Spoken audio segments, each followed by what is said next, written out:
Ngano ni moja ya bidhaa zinazotumiwa zaidi ulimwenguni. Ni chakula kikuu cha nchi nyingi sana, hasa sehemu za Afrika, Ulaya, Amerika Kaskazini na Amerika Kusini. Unaweza kutengeneza unga wako mwenyewe kutokana na ngano nyumbani.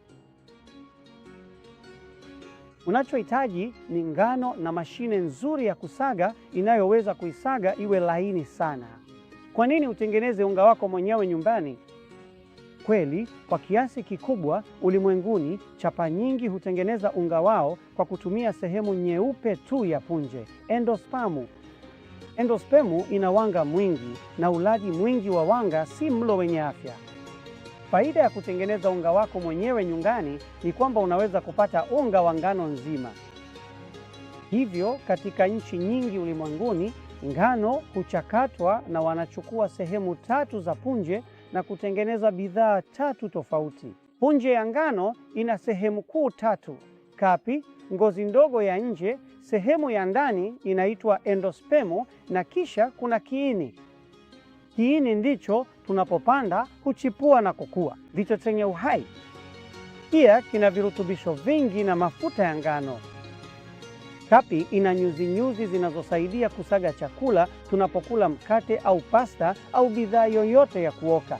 Nyuzi hutusaidia kusaga ngano, unga huo. Sehemu ya ndani au endospermu ina wanga mwingi. Huo ndio mwili wetu hugeuza kuwa sukari. Ulimwenguni, chapa nyingi hutengeneza unga wao kwa kutumia endospermu pekee ya ngano. Hii ni ili bidhaa idumu zaidi rafu ikiwa na muda mrefu wa matumizi, lakini tunagundua kuwa nyuzi zilizo kwenye kapi hutusaidia kusaga ngano vizuri zaidi, unga na bidhaa za kuoka. Kwa njia hii, ukitengeneza bidhaa ya ngano nzima, unga wa ngano nzima, utakuwa na sehemu zote 3 kuu za ngano kwenye unga wako: kapi, kiini na endospermu.